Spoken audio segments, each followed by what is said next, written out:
علیک سیدی یا رسول اللہ صلی اللہ تعالی علیہ وسلم. بڑے الصلاۃ والسلام علیک یا رسول اللہ، الصلاۃ والسلام علیک یا حبیب اللہ، الصلاۃ والسلام علیک یا نور اللہ صلی اللہ تعالی علیہ وسلم. بسم اللہ الرحمن الرحیم. بسم اللہ دخلت فعلیہ توکلت ونویت سنت الاعتکاف. حضرت عبداللہ ابن عباس رضی اللہ تعالیٰ عنہ فرماتے ہیں قیامت کے دن اللہ رب العزت کی بارگاہ میں آپ کو اپنے اوقات کا، وقتوں کا، ٹائم کا حساب دینا ہوگا. اور فرمایا کچھ لوگ ایسے ہوں گے جو اللہ رب العزت کی بارگاہ میں اپنے ٹائم کا حساب لینے کے لیے جائیں گے. ایک ہے حساب دینا اور ایک ہے حساب لینا. تو کہا گیا کون لوگ حساب لینے کے لیے خدا کی بارگاہ میں جائیں گے؟ تو فرماتے تھے عبداللہ ابن عباس وہ لوگ جو دینی محفلوں میں بیٹھ کر کوئی علم کی بات سیکھ رہے ہوں یا دین کی کوئی بات سکھا رہے ہوں. کہا ایسے بندے جو قیامت کے دن آئیں گے، جو ٹائم یہاں گزر رہا ہے، اللہ کی بارگاہ اس ٹائم کا حساب لینے کے لیے خدا کی بارگاہ میں جائیں گے. تو یہاں جتنی دیر آپ بیٹھیں گے نا، آپ کا سب سے بڑی چیز تو ہے کہ سب سے اچھی جگہ بیٹھ کر اللہ کے سب بہترین کلام کا ذکر کر رہے ہیں، اس کی تفسیر اور اس کا درس سن رہے ہیں. اور سب سے جنت کی کیا کیا ہے؟ مسجدوں سے محبت ہونی چاہیے کہ نہیں؟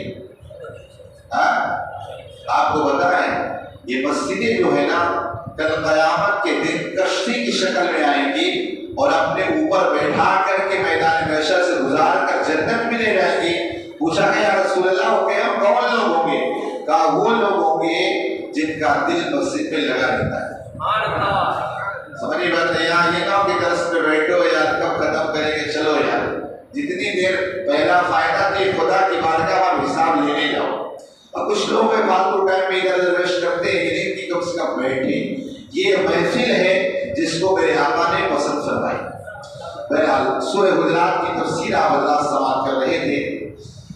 اللہ رب العزت فرماتا ہے بسم اللہ الرحمن الرحیم یا ایھا الذین آمنوا لا ترفعوا اصواتکم فوق صوت النبی ولا تجهروا له بالقول كجهر بعضكم لبعض ان تحبط اعمالكم وانتم لا تشعرون. اے ایمان والو اپنی آوازیں اونچی نہ کرو اس غیب بتانے والے نبی کی آواز سے، اور ان کے حضور بات چلا کر نہ کہو جیسے آپس میں ایک دوسرے کے سامنے چلاتے ہو، کہیں تمہارے اعمال بیکار نہ ہو جائیں اور تمہیں خبر نہ ہو. یعنی اس آیت کریمہ میں اللہ نے آپ کو ادب سکھایا کہ آپ اپنے ماں باپ کا ادب کیسے کریں. اب سب سے بڑھ کر جو روحانی ہمارے باپ آقا علیہ السلام ان کا ادب کیسے کریں. یاد رکھیے با ادب با نصیب اور بے ادب بے نصیب.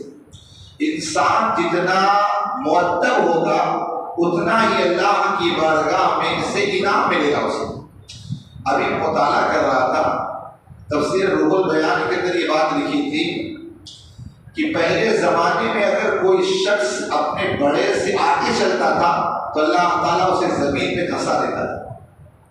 اپنے بڑے سے صرف آگے چلا. اور وہیں پر نیچے بات لکھی تھی کہ ایک مرتبہ آقا کریم صلی اللہ تعالیٰ علیہ وسلم کی بارگاہ میں ایک شخص آیا، کہنے لگا حضور فاقہ سے ہوں، پریشان ہوں. آقا علیہ السلام نے ارشاد فرمایا کیا تو کسی بڑے سے آگے چلتا ہے؟ کیا فرمایا؟ کیا تو کسی بڑے سے آگے چلتا ہے؟ کہا اگر تو بڑے سے آگے چلتا اس کی وجہ سے تیرے لیے فاقے کے اللہ نے دروازے کھول دیے. تو ادب کا معاملہ بڑا ہی اہم معاملہ ہے. چاہے پھر استاذ کا ادب ہو، چاہے ماں باپ کا ادب ہو، چاہے مسجد کا ادب ہو، چاہے قرآن کا ادب ہو، کسی بھی چیز کا ادب ہو، ہر چیز کا ادب ہم پر لازم اور ضروری. اور یہ بھی ایک جملہ میں ہمیشہ بولتا ہوں کہ سارے ادب کی خیرات بارگاہ مصطفیٰ سے بڑھتی ہے جس کے دل میں راہ مصطفیٰ کا ادب نہ ہو اس کے دل میں نہ قرآن کا ادب ہوگا نہ کسی کا ادب ہو سکتا ہے۔ آپ دیکھیں سب سے زیادہ اگر قرآن کا ادب کرتا ہے تو الحمدللہ سنی کرتا ہے، ورنہ وہاں چلے جاؤ نا آپ دیکھنے ملے گا نا وہ قرآن پیر میں رکھ کر کے پڑھ رہے ہوتے ہیں۔ وہاں حرم میں چلے جاؤ کتنے بدبخت ملیں گے قرآن کو سر کے نیچے تکیہ بنا کے رکھے ہوں گے۔ نہیں بدلا قرآن مطلب ایک عام کتاب کی طرح، لیکن الحمدللہ قرآن کا اگر بندہ ادب کرے اللہ تعالیٰ اسے کیا انعام دیتا بھی بتانا ہو آپ کو، لیکن بتا یہ رہا ہوں کہ با ادب با نصیب، بے ادب بے نصیب۔ آپ دیکھیے زمین پر سب سے پہلے اگر کسی نے بے ادبی کی وہ کون ہے؟ شیطان۔ اور کس کی بے ادبی کی؟ نبی کی، نبی کی بے ادبی کی۔ حالانکہ اس سے پہلے وہ شیطان معلم الملائکہ تھا، خدا کی بارگاہ میں وہ اتنا حاصل تھا کہ جنت میں جب چاہتا جاتا جب چاہتا آتا، اتنا اسے مقام اور مرتبہ ملا۔ عبادت میں کمی نہیں تھی، ذکر و اذکار میں کمی نہ تھی، لیکن ایک نبی کی بے ادبی کی تو اللہ تبارک و تعالیٰ نے فرمایا نکل جائے یہاں سے، اور اللہ تعالیٰ نے اسے اپنی بارگاہ سے بھگا دیا۔ نبی کی بے ادبی سب سے خطرناک بے ادبی۔ اگر بندہ نبی کی بارگاہ کا بے ادب بن جائے اور آج علماء کی اولیاء کی بارگاہ کا بے ادب بن جائے وہ کہیں کا نہیں۔ آپ سوچیں موسیٰ علیہ السلام و تسلیم اور جادوگر جب آئے تھے فرعون کے دربار، جب وہاں پہنچے تو جو جادوگر آئے تھے 280 اونٹوں پر رسیاں جو تھی نا جادو کی لگ کرائی تھی۔ جب وہاں بیٹھے سارے لوگ، ادھر موسیٰ علیہ السلام ادھر جادوگر ہے۔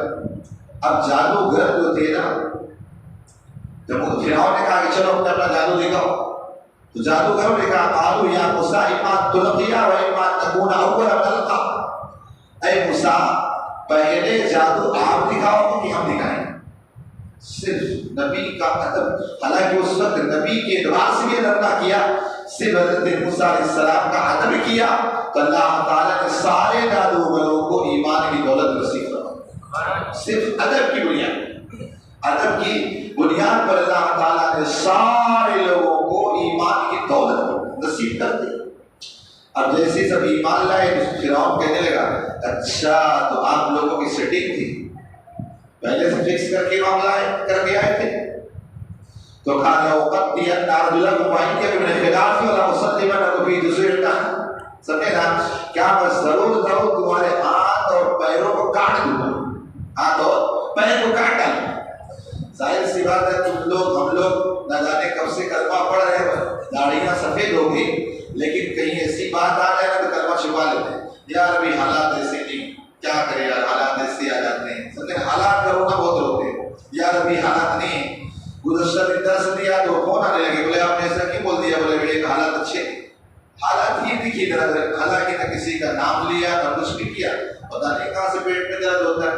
تو بہرحال بتائیے کہ حالات کا ہونا بڑی جلدی ہونا شروع کر دیتے ہیں۔ اب وہ موسیٰ علیہ السلام کی پر ایمان لائے، ابھی تھوڑی دیر ہوئی تھی، نہ کوئی نماز پڑھا نہ غسل کیا، کچھ بھی نہیں، صرف کلمہ پڑھا۔ فرعون نے کہا کاٹ ڈالوں گا، بھائی پاورفل بادشاہ ہے اتنا بڑا وہ، لیکن سنو ذرا، ابھی ایمان لے آئے لیکن کیسی جرات اور بہادری کا قالوا انا الی ربنا لمنقلبون، کا کوئی فرق نہیں پڑتا ہے، کہا ہم اپنے رب پر ایمان لے آئے، چاہے تمہارے جسم میں ٹکڑے ٹکڑے کر دے، اب ہم اپنے رب پر ایمان لائے ہیں، اب ہم ایمان سے پھر نہیں سکتے۔ درسی کر رہا تھا کہ جادوگروں نے موسیٰ علیہ السلام کا ادب کیا تو اللہ تعالیٰ نے ایمان کی دولت نصیب فرمائی۔ یہی ادب کی، یہ حضور کی ذات تو بہت وسیع ہے۔ اگر اس بات کی اگر کریں نا، یا قرآن پاک کی اگر میں بات کروں نا، قرآن پاک کی بات کی جائے تو قرآن پاک حضرت بشر حافی کے بارے میں ملتا ہے کہ ایک مرتبہ آپ راستے سے گزر رہے تھے، قرآن پاک یعنی بسم اللہ الرحمن الرحیم کے ایک ٹکڑا ملا لکھا ہوا، اس کے دیکھا اٹھایا، اسے لے کے گھر میں سے اچھے صاف کیا، آتا لگا اسے اوپر کہا تیرا مقام ہی نہیں، تیرا مقام ہی، ادب کیا۔ اب اس زمان پھر اس کے بعد چونکہ شراب کا دھندا تھا، شراب کھانے پہنچ گئے، جب پہنچے نا تو اس زمانے کے اللہ کے ولی کی بارگاہ میں اللہ نے یہ الہام کیا، کہا جاؤ بشر حافی کے پاس، میں نے اس کی توبہ قبول کر اللہ اکبر. اب وہ اللہ کے ولی دوڑے دوڑے گئے شراب کھانے کے بعد. اے بشر اے بشر. افضل سے جیسے سنا دوڑے دوڑے کہا کیا ہوا کون آیا؟ کہا اللہ کا ولی ہوا ہے. ننگے پیر دوڑے دوڑے آئے. کہا کیا بات ہے؟ کہا ہے بشر تم نے کون سا نیک عمل کیا؟ کہا میں نے کوئی ایسا نیک عمل تو نہیں کیا. کہا ایک کام کیا. کہا کیا کیا؟ کہا قرآن کا ادب کیا. قرآن میں بسم اللہ الرحمن الرحیم کا ٹکڑا پڑا تھا اسے اٹھایا اس کو لگایا اوپر رکھ دیا. کہا تیرا مقام یہ نہیں. کہا اتنا ادب کیا. کہا بس سمجھ گیا. اللہ تعالیٰ کو میری ادب کی ادا اتنی پسند آئی کہ اللہ تعالیٰ نے میری توبہ قبول فرمائی. قبول فرما. اس کے بعد حضرت بشر حافظ نے زندگی میں کبھی چپل نہیں پہنی, ہمیشہ ننگے پیر چلتے. اب آپ دیکھیں بندہ جب اللہ کا ہو جاتا ہے تو اللہ تعالیٰ ہر مخلوق کے دل اس کا عادت کیسے پیدا کرتا ہے. جانور بکریاں بھیڑ کبھی راستوں پیشاب نہیں کرتے تھے. کیوں؟ تاکہ بشر حافظ سے گزر نہ جائے کہ اس کا پیر ہمارے پیشاب پہ پڑ جائے اور ہم گنہگار ہو جائے. اور ایک دن اچانک چرواہے نے دیکھا نا کہ اس کی بکری نے راستے میں پیشاب کر دیا. پریشان ہوا, دوڑا دوڑا شہر آئے. کہا کیا ہوا؟ بشر کا انتقال ہوگا. ہاں انتقال ہوگا. کہا تبھی میری بکری نے راستے میں پیشاب کر دیا. سوچ اتنا سے حضرت بشر حافظ نے قرآن کے ٹکڑے کا ادب کیا تو اللہ رب العزت نے کیسا نوازا نا. گنے وقت کا ولی بھی بنا دیا, قطب بھی بنا دیا, اپنا مقرب بندہ بھی بنا دیا. تو بے ادب منصور بن عمار کے بارے میں آتے اسی طرح وہ بھی راستے سے گزر رہے تھے. ایک بسم اللہ کا ٹکڑا ملا. سجدہ کہاں رکھی نظر دیکھا اسے سیدھا اٹھایا اور میں رکھے چبا کے اندر نکل. اب جب نکل کے رات کا وقت ہوا تھا تو آپ نے کیا کہتے کوئی آواز دینے والا دیتا ہے. کہا ہے بندے منصور تو نے ہمارے کلام کی کا ادب کیا. کہا ہم نے تیرے لیے حکمت و دانائی کے دروازے کھول دیے. ہمیشہ یاد رکھیے ہر چیز کا ادب ہمارے لیے بہت ضروری ہے. ہمارے لیے ہر وہ چیز جس سے آقا علیہ الصلوۃ والتسلیم کا تعلق ہو جائے اس کا بھی ادب ہمارے لیے اوپر لازم.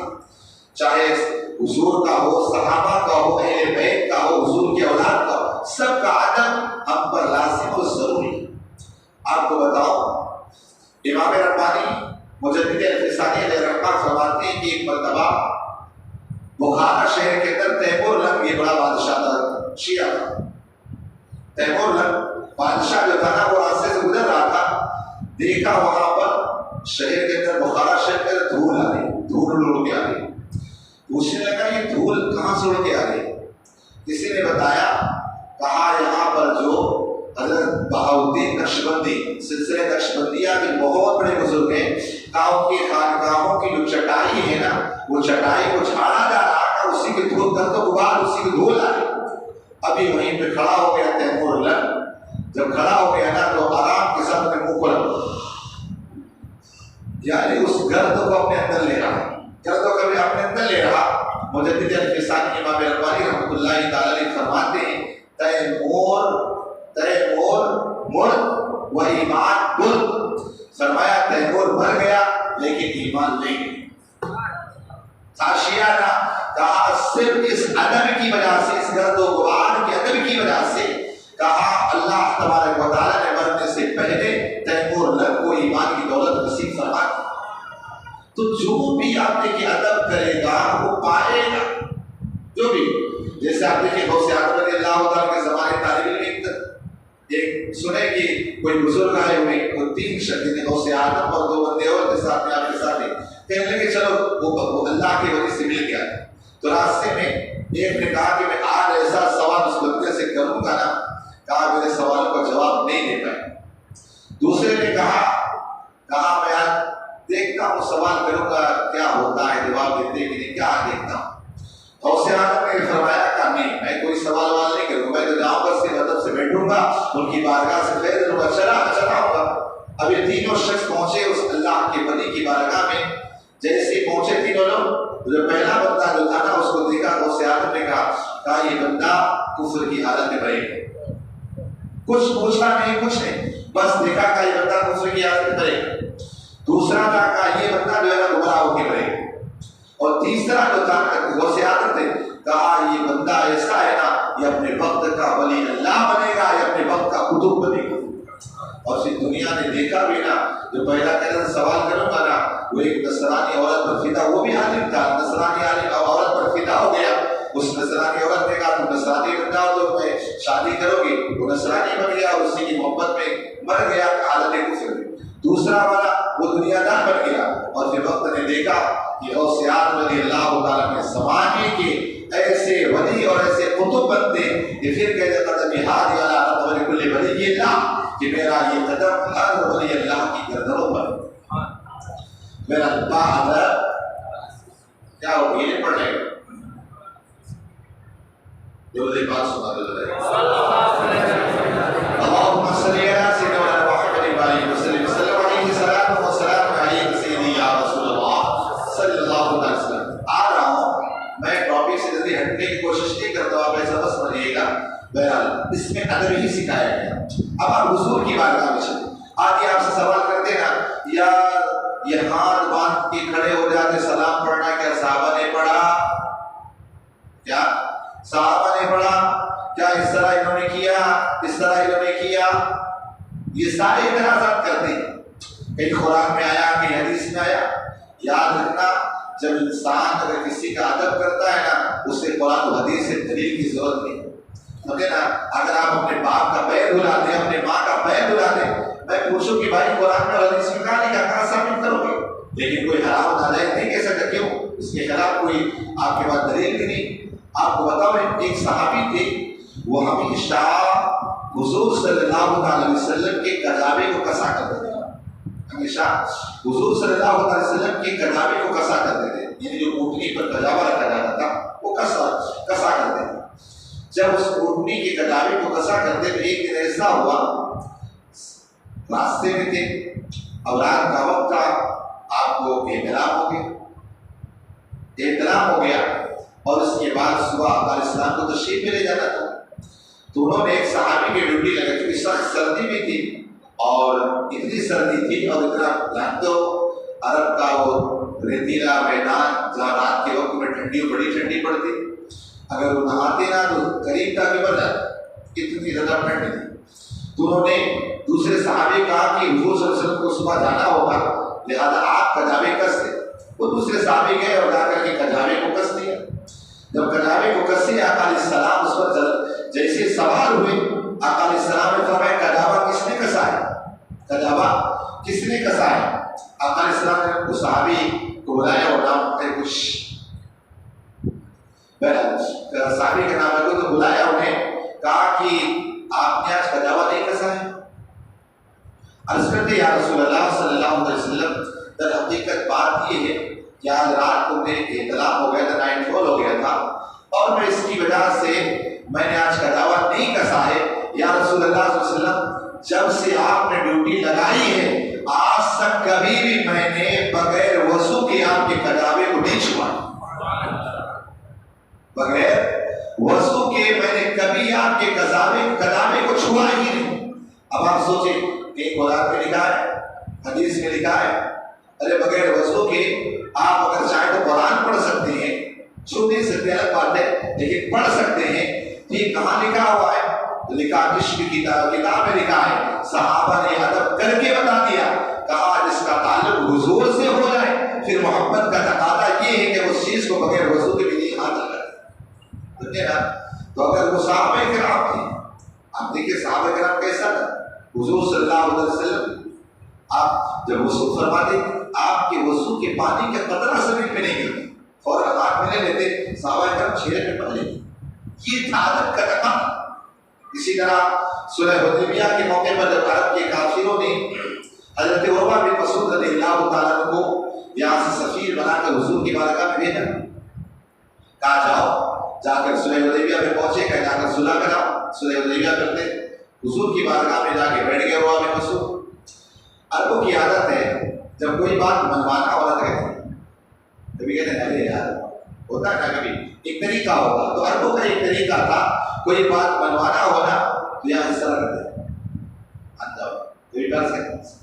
بولتے ہیں نا. یہ ادب کا ایک طریقہ تھا. جیسے وہاں پر اس طرح ہاتھ داڑھی میں لگایا نا، آپ کے بھتیجے حضرت مغیرہ بن شعبہ جو ایمان لا چکے تھے وہیں پر کھڑے تھے تلوار لے کر کے،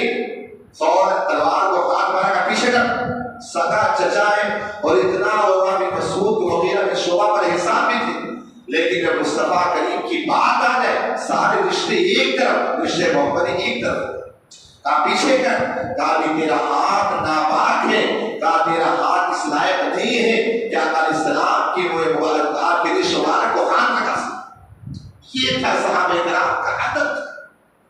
کیسے صحابہ کرام رضوان اللہ آگے آیت کریمہ میں کیا ہے؟ آگے آیت کریمہ میں جو ہے وہ تھا کہ ایک مرتبہ کچھ لوگ آئے، صحابہ آئے گئے، کچھ باہر سے آئے، آدھی کے بعد دروازہ حضور آرام فرما رہے تھے، دروازہ کھٹکھٹایا، کہا کیا بات ہے؟ کہا باہر نکلے ہم دین سیکھنے کے لیے آئے ہیں۔ کہا آپ دین سیکھنے آئے ہیں؟ اللہ اکبر، اللہ تعالیٰ نے آیت کریمہ نازل کی، ان الذین ینادونک من وراء الحجرات واکثرهم لا یعقلون۔ کہا یہ کون لوگ ہیں؟ کہا دروازے حجرے کے باہر سے، کمرے کے باہر سے میرے محبوب کو آواز دیتے، میرے محبوب کا کہا جب اتنا بھی نہیں پتا نہیں ہے کہ میرا محبوب آرام کرنا اور آگے سوال کر دے۔ قرآن کے واکثرهم لا یعقلون، بیوقوف، انہیں عقل ہی پتا چلا ہر وہ چیز جو آپ علیہ السلام کے ادب سے قریب کر دے وہی ایمان ہے، وہی ایمان۔ اگر مصطفیٰ کریم کی بارگاہ، اسی لیے ایک شاعر نے بڑا اچھا مقولہ پیش کیا تھا، کہا انسان کو ایمان نہ علم سے ملتا ہے اور نہ عمل سے ملتا ہے۔ انسان کو ایمان نہ علم سے ملتا ہے نہ عمل سے ملتا ہے۔ تو سوال یہ ہوا کہ پھر ملتا کس سے؟ تو کہا اگر علم سے اگر انسان کو ایمان ملتا نا تو ابو جہل کو بھی پتا تھا، کہتا تھا نا کہ اتنا نعلم انک نبی ولکن لا نؤمن به ابدا۔ کہا اے محبوب ہمیں پتا ہے، محمد پتا ہے کہ آپ نبی ہیں، لیکن ہم آپ پر ہرگز ایمان نہیں لائیں گے۔ تو پتا چلا کہ انسان کا کوئی ایمان علم سے بھی نہیں ملتا ہے، کیا عمل سے ملتا ہے؟ شیطان کے پاس ڈھیروں عبادتیں تھیں، عبادت بھی کرنے والے بہت سارے۔ تو انسان کو ایمان نہ علم سے ملتا ہے نہ عمل سے ملتا ہے، اگر ملتا ہے تو ادب مصطفیٰ اور محبت مصطفیٰ کی وجہ سے ملتا ہے۔ جتنا ادب مصطفیٰ ہوگا اس امت میں حضور کا ادب سیدنا صدیق اکبر سے زیادہ کسی نے نہیں کیا۔ یہی وجہ ہے کہ سب سے زیادہ اگر کسی کا ایمان کامل ہے تو صدیق اکبر ہے۔ حضرت عمر کہتے نا ساری امت کا ایمان ایک پڑھنے میں رکھ دیا جائے، ابو بکر کا تنہا ایمان ایک پڑھنے میں رکھ دیا جائے تو ابو بکر کے ایمان والا یہ پڑھنا بھاری نظر آئے گا، سمجھے نا۔ تو آج جو سیکھ کر کے لا رہے ہو کیا چیز؟ بادب بانصیب، بے ادب بادب بانصیب رکھنا ہے کہ بے ادب بے نصیب رکھنا ہے؟ ہر ایک کا ادب۔